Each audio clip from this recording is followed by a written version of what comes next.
اثر قبول کیا ہے وہ حالی کی شخصیت ہے۔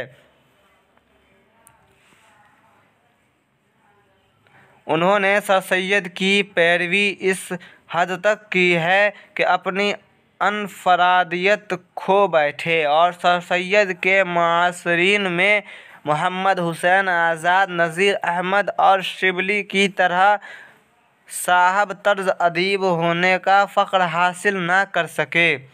شبلی نے یہ مقالہ اس موقع پر تحریر کیا تھا جب علی گڑھ کالج میں سر سید کی برسی منائی جا رہی تھی۔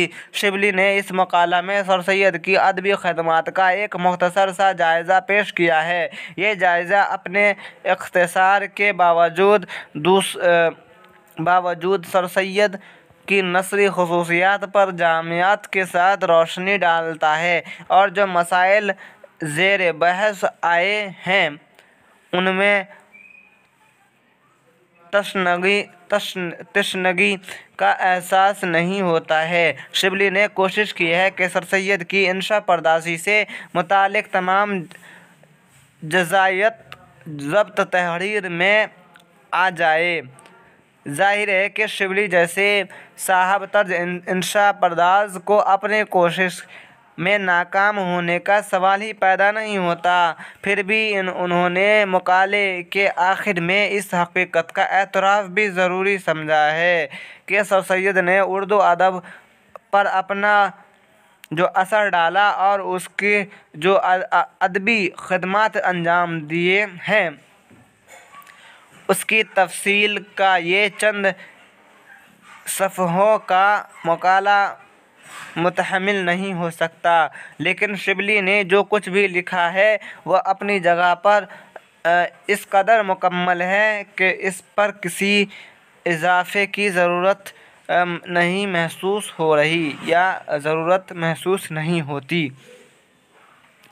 اگلا جو سوال آئے گا تو اس میں یہ سوال ہوں گے، 3 کے آنسر دیں گے ہم لوگ کہ شبلی نعمانی کی نثر نگاری کا تنقیدی جائزہ لیجیے اور شبلی کی نثری خدمات کا عمومی جائزہ لیجیے، یا مقالات شبلی پر تنقید روشنی ڈالے، یعنی مقالات شبلی۔ یہ جو ہے نا، یہ سوال جو بہت ہی اہم ہوں گے جو اگلی ویڈیو میں آئیں گے، تب تک ایک ہی ویڈیو ایک ہی سوالات کے ساتھ ہے، تاکہ آپ لوگ اگر 2 سے 3 مرتبہ بھی دیکھو گے تو آپ کا وقت زیادہ نہیں لگے گا اور آپ لوگ جلدی یاد کر لو گے، تاکہ آپ لوگ آنسرس ایگزام میں اچھے سے دے سکو۔ تب تک کے لیے اتنا ہی، بنے رہیں ہمارے ساتھ، دیکھتے رہیے MCQ وتھ آنسرس۔ اگر ویڈیو اچھی لگ گئی ہو تو ویڈیو کو لائک کیجیے گا، اپنے دوستوں میں شیئر کیجیے گا اور سبسکرائب کرتے جائیے گا۔ لیٹسٹ اپڈیٹ کے لیے بیل آئیکن دبانا نہ بھولیے گا۔ اللہ حافظ۔